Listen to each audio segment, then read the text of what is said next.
welcome back to Sarah's Joyful Journey. I'm Sarah Joy. Today is Monday, but it is supposed to be a meal prep video. But other than making a couple creamies and maybe some keto chow shakes, I don't really have anything that I need to do because I've just been keeping egg life wraps and lunch meats and throwing stuff together for lunch real quick. So no meal prepping today. So we're gonna do something special. I think it was either last week or the week before, all my time's blurring in. I did a test recipe for some chocolate chip cookies and it turned out well. Nancy approved it. So today we are going to be making Nancy's chocolate chip cookies. Let's get started. All right, we're gonna go over the ingredients. The first thing that we're gonna need is we're gonna need 2 1/4 cups of Victoria's Keto flour. This will be linked in the recipe in my website to her website so you can make that flour yourself. We're going to need 1 teaspoon of baking soda, 1 teaspoon of salt. Next, we're gonna need 3/4 cup of brown allulose. I use the Bestie, and 3/4 cup of monk fruit allulose blend, also Bestie. 2 sticks of butter. We want these softened, so see these are nice and soft and pliable. We need 2 eggs, 1 teaspoon of vanilla extract, and then you're gonna need 9 to 14 ounces of chocolate chips. I don't have regular chocolate chips at the moment. I have some ordered, they just haven't arrived yet. And this was a last minute plan, so we're going with this. So I'm gonna use my Lily's chocolate salted caramel chocolate chips. I can always replace those for what that I wanted to, but they're going to be delicious in this cookie recipe. So let's get started. The first thing that we're gonna wanna do is we're gonna wanna preheat our oven to 325. I have discovered that allulose likes cooler temperatures, so we're gonna do this at a cooler temperature. Helps keep the allulose from getting too brown. Then we're gonna cover our cookie sheet with some parchment paper.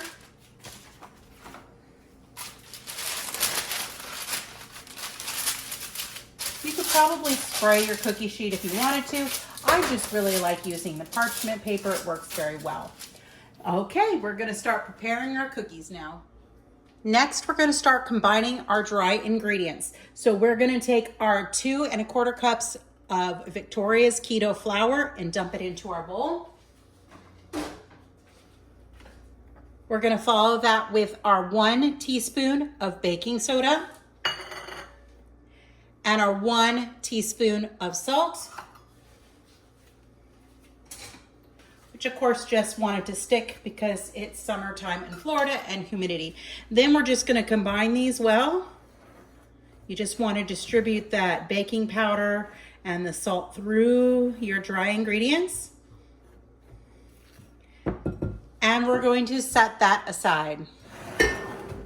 The next thing we're gonna do is we're gonna go ahead and we're gonna put our butter ingredients in here, and a couple ingredients. It is noted that I do have the paddle on. So we're going to take our 2 sticks of butter and just dump them into our mixing bowl.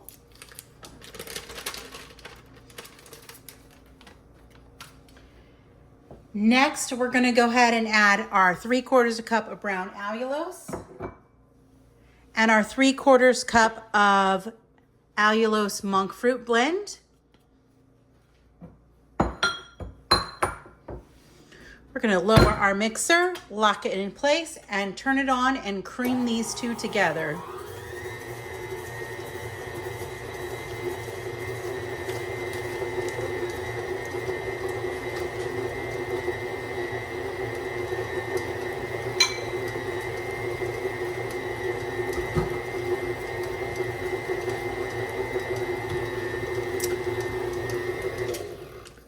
Those are nice and creamed together, so we're gonna open this up real quick and we're gonna add our eggs 1 at a time. So I'm gonna put 1 egg in there and blend that.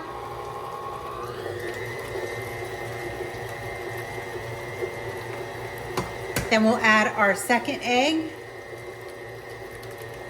and blend that in. Then we're gonna follow it with our vanilla extract.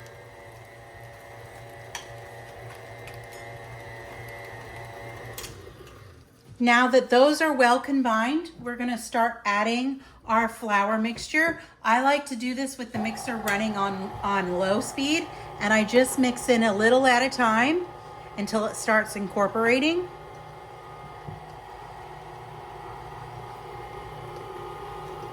You can totally mix this by hand. You don't need to use a mixer. I'm just using the tools I have, and with the state of my wrist right now, I'm very thankful that I have this one. And then I'm just gonna turn it up a little bit more and get those well combined together.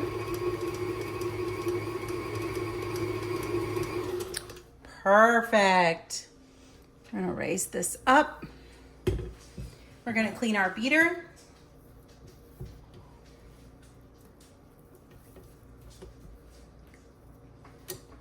I'm gonna finish cleaning our beater, and then we're going to come back and fold in our chocolate chips. So our dough is now ready to stir in our chocolate chips. I am going to, of course, grab a couple chocolate chips and try them.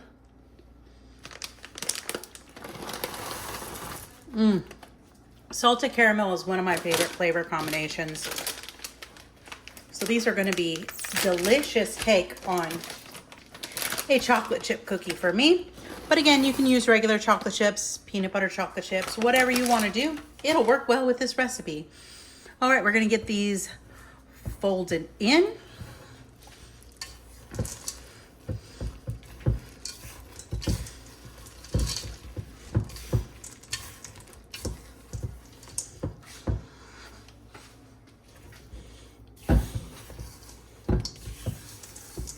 If you would like, you could put like pecans or walnuts in here too. It's totally up to you. I like those types of things in my cookies, but these are Nancy's chocolate chip cookies. So she does not like them in her cookies, which is perfectly okay. All right, so our chocolate chips are mixed in there together. The next thing we're gonna do is we're gonna go ahead and chill this cookie dough for about 30 minutes. The cookie dough has chilled in the oven or in the fridge, is looking good, and we're getting ready to scoop out our cookies so we can put them in the oven. We're just going to use a teaspoon and then just drop them on.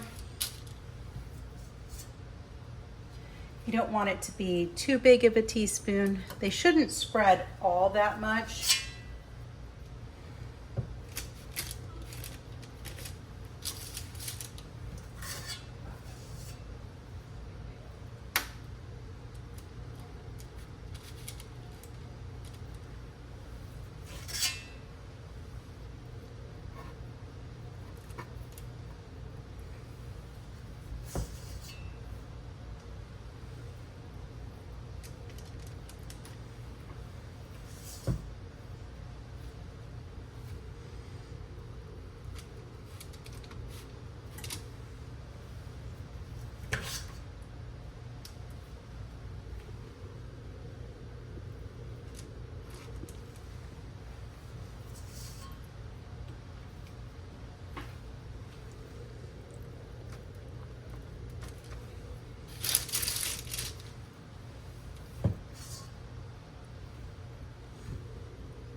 I think that looks pretty good for this cookie sheet. I'm just gonna move that one a little bit. And we're gonna go ahead and we're gonna get these into the oven, and they're gonna bake for 8 to 10 minutes.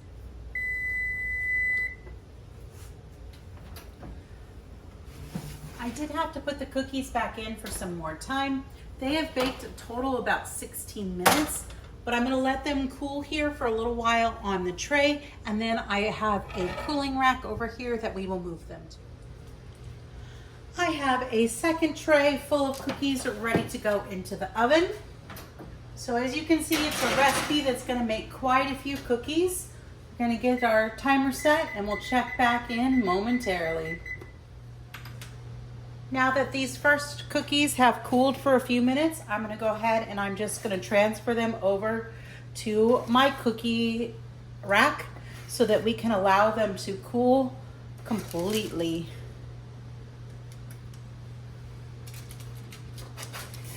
I find with keto cooking, if you have 2 cookie sheets, it actually bakes the cookies better. For whatever reason, if the sheet is really hot, when you go to do the second batch, they do spread a little bit more and they do get a little bit darker. So I do like to bake them on 2 different cookie trays. These smell so good. All right, we're gonna finish letting these cool, and then we'll come back and I'll show you what they look like on a pretty plate. Here are Nancy's chocolate chip cookies, all done and ready to go. This was most of the first batch, but we'll show you, that's how many cookies it makes. It makes a ton of cookies. So perfect for a party, perfect for freezing. They do freeze well, and just grabbing one as you need it. I have tried one, it is superb. So I hope you enjoy the recipe. There you have it, Nancy's chocolate chip cookies. I hope that you enjoyed this video. I will be letting these finish completely cooling and they're gonna be going in the freezer. One thing that I want to do is I wanna make some vanilla cream keto chow ice cream and turn it into a creamy and make an ice cream sandwich because that just sounds fabulous. So I'll probably have that sometime this week as a treat, but hopefully with them being in the freezer, they will not to tempt me to eat them. I have no self-control when it comes to baked goods, despite loving to bake. I tend to not do that too much. I usually give them away. Last time I made these, I gave them all away. Some of these will probably be given away as well. I just have to save them for a couple coworkers that I'm going to give them to, and hopefully they will like them as well. Be sure you give this video a thumbs up if you liked it, and if you want to see more content like this, I do upload 5 new videos a week, so be sure you hit that subscribe and bell notification, and we will be back with another video soon. Have a wonderful and joyful day. Bye for now.